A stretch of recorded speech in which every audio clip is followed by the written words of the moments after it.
मुश्किल से एक दिन नहीं हुए तुम्हारी शादी को, तुम किसी को भी बताए बगैर घर से चली गई। ये कोई तरीका है? वकार कहाँ है? क्या वो अपने कमरे में? मैंने तुमसे कुछ पूछा है? अपनी एक दोस्त से मिलने गई थी, हो गई तसल्ली। अब आप अपनी इन्वेस्टिगेशन बाद में कर लीजिएगा। मामा के पास जाना है, वो इंतजार कर रही हूँ। अपनी माँ का तो बड़ा ख्याल है। इस घर में तुम्हारी शौहर की भी माँ रहती है, उसकी कोई परवाह नहीं है। अगर तुम्हारी यही हरकतें रही ना तो मैं मुसर्रत से कंप्लेन करूंगी। कर लीजिएगा कंप्लेन, मैंने कब रोका है? बक्कार घर पर नहीं है, वो भी तुम्हारी तरह किसी दोस्त से मिलने गया होगा।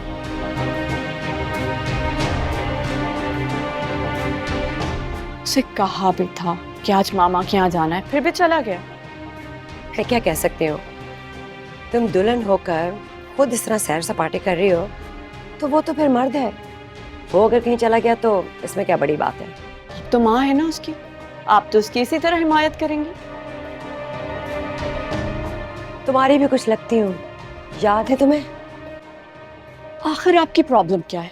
क्यों इस घर में सास बहू के ड्रामे का स्टेज बनाना चाहती हैं? अगर ऐसा है तो एक बात सुन ले, मुझे ये हर वक्त की रोक टोक और फजूल किस्म के ऑर्डर सुनने की आदत नहीं है। अगर मैं ऐसा चाहती तो तुम मेरे बेटे की बीवी और इस घर की बहू ना बनती।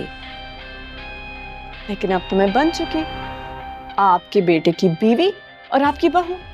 इसीलिए आपके हक में बेहतर होगा आप सब्र और तहम्मुल से काम लें। बस।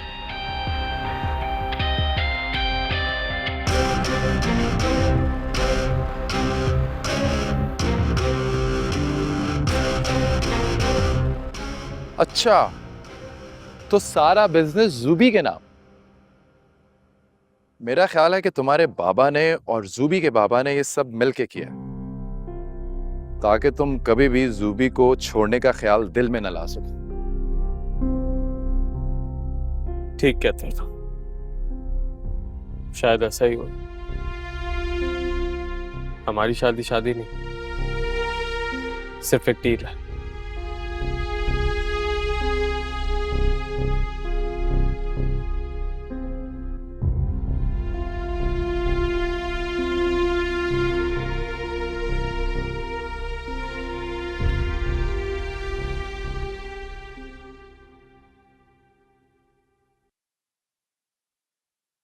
तुम खुद को समझते क्या हो?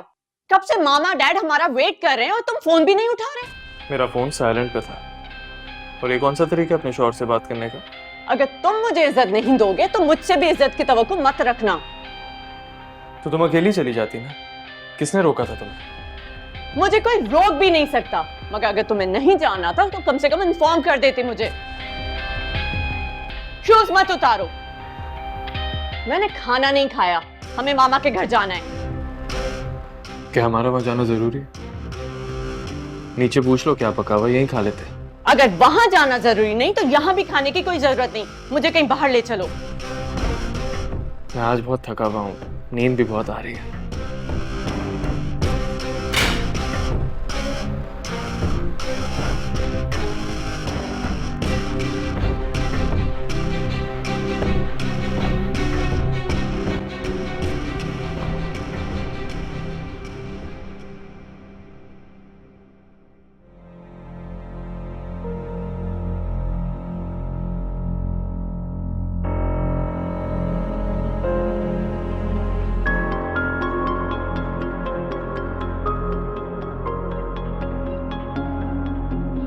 बेटा, मामू का घर अब तुम्हारा ससुराल भी है। जब दिल चाहा आ गई, जब दिल चाहा चली गई।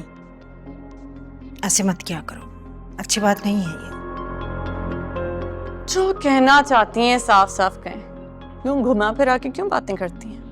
मैंने तो बात साफ साफ की है। शादी के बाद बेटियों का रोज रोज माँ बाप के घर आना अच्छा नहीं समझा जाता।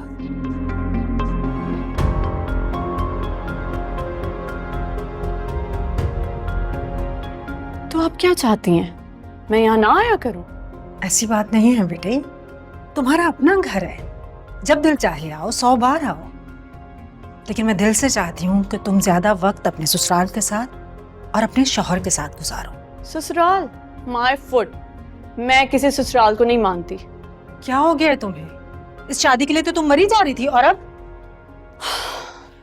रुको, मेरे सवाल का जवाब देकर जाओ। मैं उलझन का शिकार हूं। आपको किसी उलझन का शिकार होने या मेरे बारे में सोच सोच कर हलकान होने की जरूरत नहीं। मैं बिल्कुल ठीक हूँ। अच्छा मुझे ये बताओ, नाहिद भाभी से तो बन रही है ना तुम्हारी? वकार ख्याल रखता है तुम्हारा? मैंने कहा ना, अपने दिमाग पे इतना जोर मत दे। मेरा ख्याल कोई रखे ना रखे, मैं अपना ख्याल खुद रख सकती हूँ। लगता है तुम अपने घर में खुश नहीं हो। किसी ने कुछ कहा है क्या? मुझे पता है आपको उस वक्त तक चैन नहीं आएगा जब तक मैं आपको पूरी बात ना बता दूं।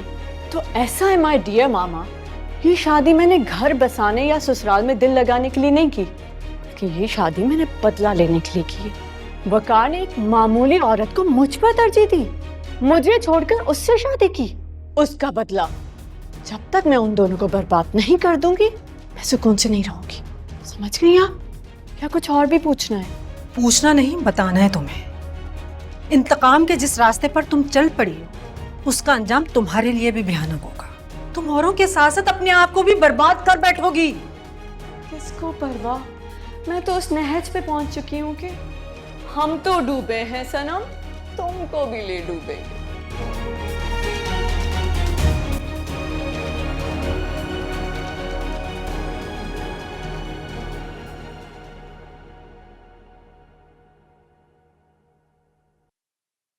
विरसा मैम, आपकी दवाइयाँ? आपको किसी चीज की जरूरत तो नहीं है? और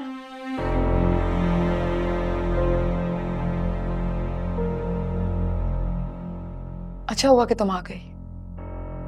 बात करनी है मुझे तुमसे। जी मैम, बोलें। बल्कि आप दोनों से बात करनी है। जी बताइए, क्या बात करनी है? क्या बात है मैम, हमसे कोई गलती तो नहीं हो गई? हाँ, हुई है तुमसे गलती। वो दवा जो तुम आज तक मुझे देती रही हो, वो तुम्हें एमन को देनी है और आइंदा भी उसी को देनी होगी। ये गलती हुई है तुमसे। मैं कुछ समझी नहीं। मैं आपकी दवाएं एमन बीबी को क्यों दूंगी?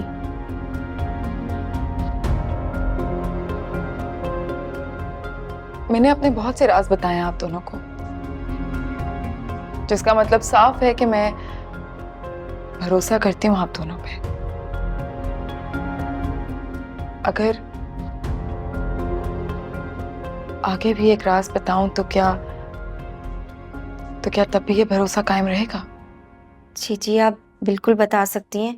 हमारी तरफ से आपके कभी एतमाद और भरोसे को ठेस नहीं पहुंचेगी। आप बिल्कुल हम दोनों पे भरोसा कर सकती हैं।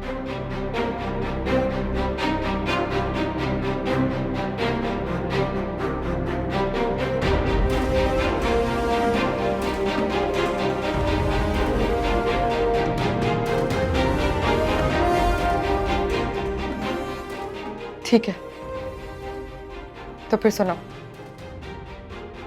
आज से ये सारी दवाइयां तुम तरतीब से और वक्त पे एमन को दोगी,